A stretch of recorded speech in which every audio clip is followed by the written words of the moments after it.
everybody, Doop666 here. Got Phantom of 42nd Street playing here, total classic. Didn't want to worry about the other two right now.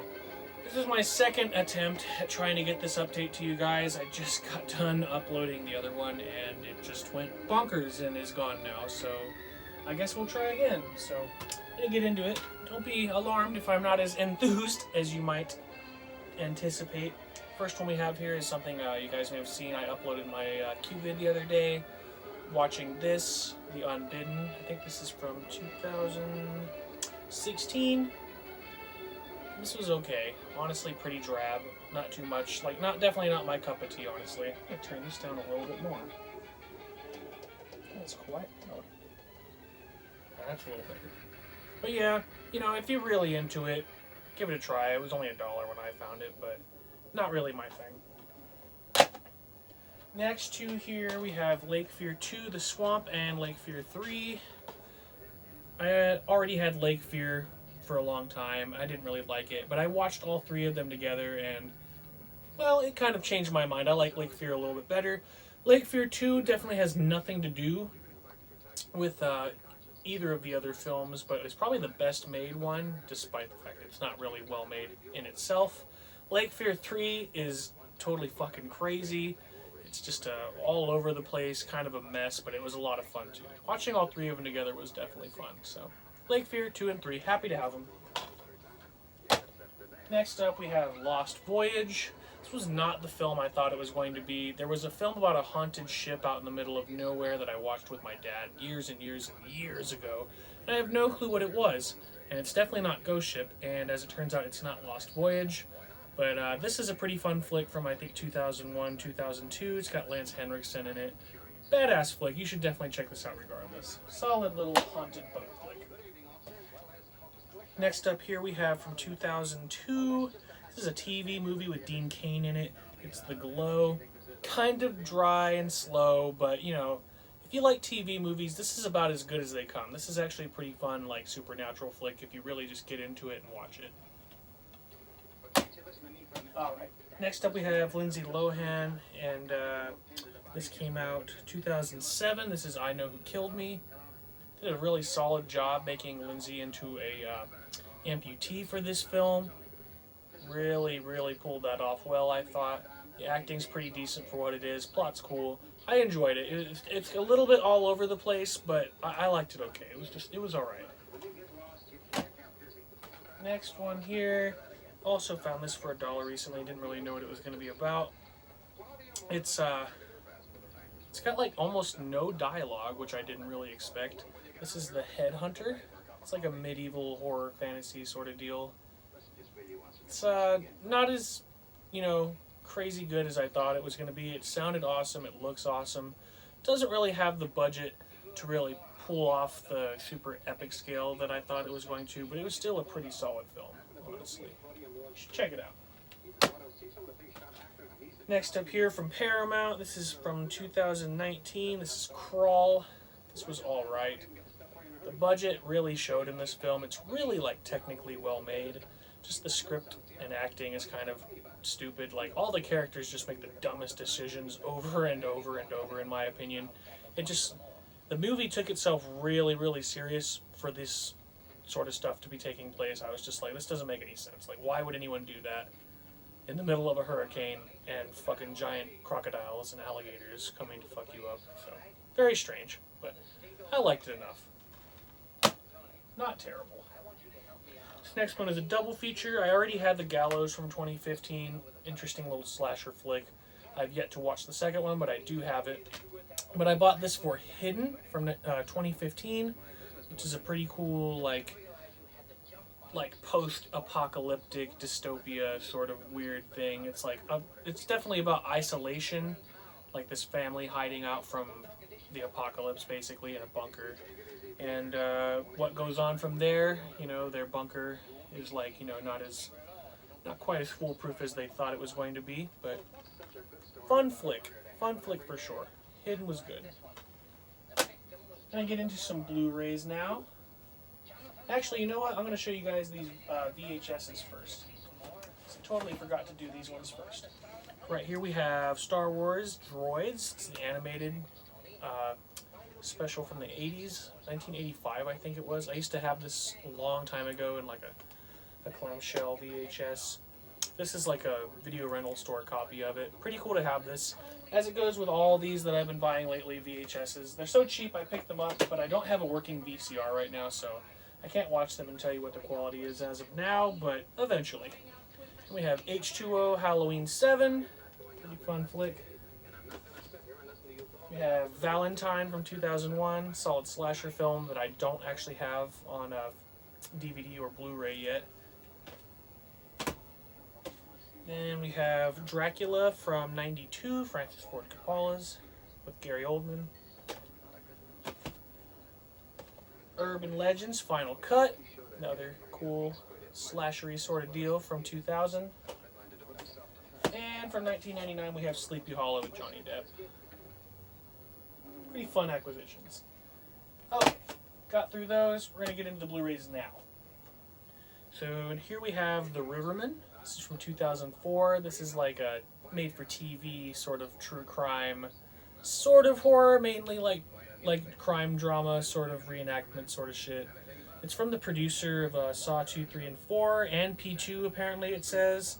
I don't know that person by name, but you know, that's basically what got me to buy this. This turned out to be pretty boring for what it was. There's some creepy stuff about it. It was interesting, I guess, but I don't know. Just didn't really float my boat, I guess. Next up we have from 2008 with Jessica Alba. This is the remake of The Eye. This was just alright. Haven't seen the original, so I don't really know what it's up against, but I thought this was just okay. Not great. Then we have from 2020, this is Relic. It started out really similar to like The Dark and the Wicked. Kind of bleak, nihilistic, dry, slow burner. It just goes a really strange direction in comparison to that movie. Like, it really, really stylistically just kind of diverges off on its own. This is a very strange film. By the end of it, I was kind of scratching my head, but still a pretty solid flick. You should definitely check it out. IFC Midnight usually does not let down. Alright, this is the last Blu-ray. This is probably the coolest thing I got in this update.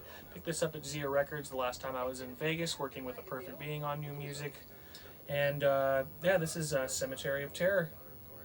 This is a totally solid mid-80s Mexican horror comedy feast for the eyes. This is so much fun.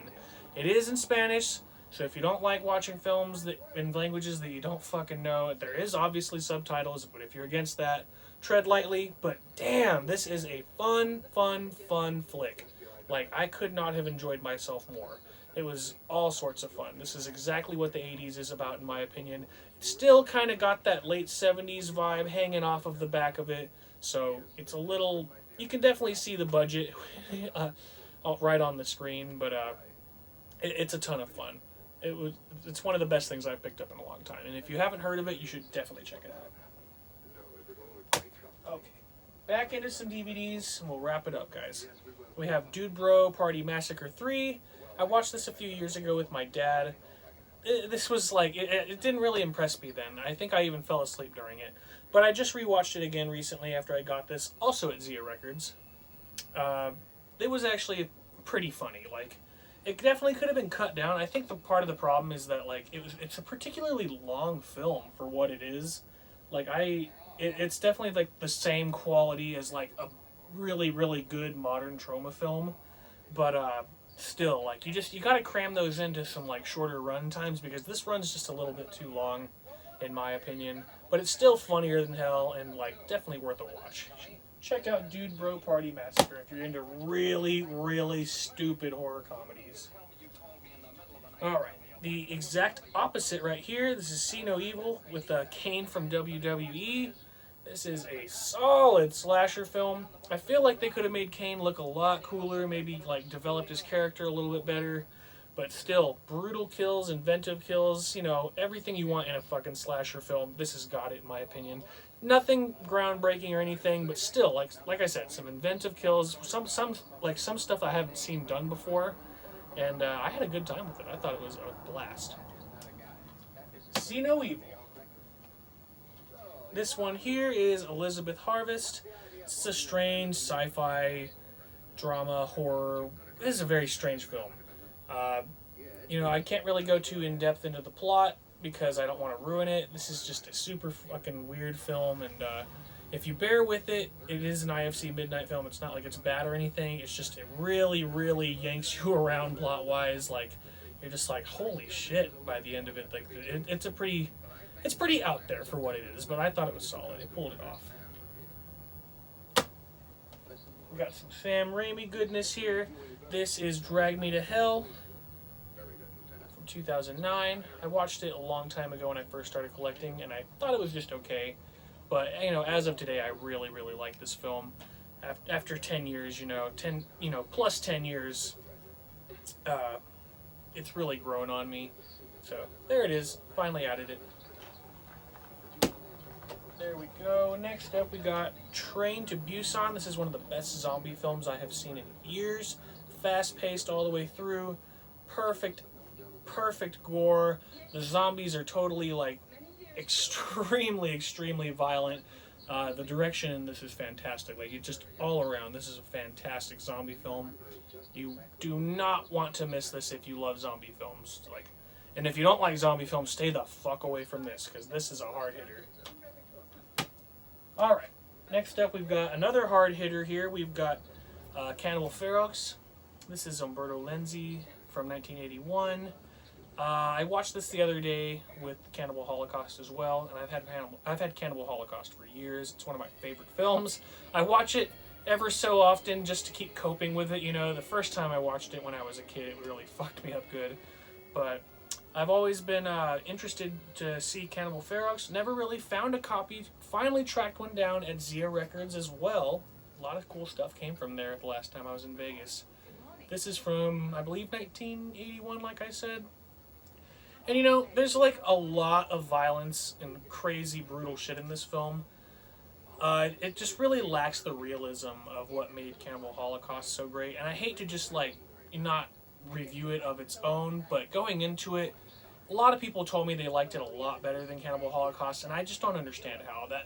This is a great cannibal film. It's absolutely brutal. Don't get me wrong, but like, it just lacks that stunning realism that comes with Cannibal Holocaust, and I really feel like made that the more enduring film. So this is really solid too. Glad to have it. And if you like cannibal films, this is a must. Cannibal Holocaust. Alright, last one here, guys. I know I've been going really fast, but I really want to get this uploaded tonight, and I got a lot more to do than just film the video, you guys understand. So, I'm going to get to this last film here. Thank you for tuning in. Subscribe if you haven't, if you enjoy what I'm talking about. If you got questions about any films that I'm talking about in this update, just feel free to leave a comment. Just be respectful down below and whatnot. And here, last film, we have The Rogue's Tavern from 1936. This is a classic sort of haunted house whodunit sort of thing. This is about as classic as it gets, made in the fucking Great Depression, so it's a little drab, a little dry, you know, definitely not quite as massively, you know, just, it doesn't have the budget of films from the 20s or films, you know, after this took place, so it is what it is. It's definitely a little beat up. It's hard to, you know, hear some of the dialogue because it's, goddamn, it's a very old film. But I really, really liked it a lot. And if you're into classic whodunit, haunted house sort of stuff, this is definitely right up your alley, in my opinion. So that's the update, guys. I wanted to get it in really quickly so I could focus on getting ready for some recording that all my bands are going to be doing in the next month or so. Going to be recording with Green Terror. Got a 5-track EP coming out, so if you're interested in deathgrind, I'll leave some social media stuff down below so you guys can check that out. Also going to be recording with Deceive Th Dead, so if you like melodic death metal, same thing. Also going to be recording with A Perfect Being, some new stuff soon, so if you like progressive metalcore, same thing. All the social media stuff will be down below. You guys feel free to check that out and follow it up. And that's about it. I'm going to go ahead and wrap this up so I can start getting the description and stuff all typed out and get all the links and stuff. And yeah, that's about it. You guys take care. Go watch some horror films. Stay safe. And I'll see you next time. Duel 666 out.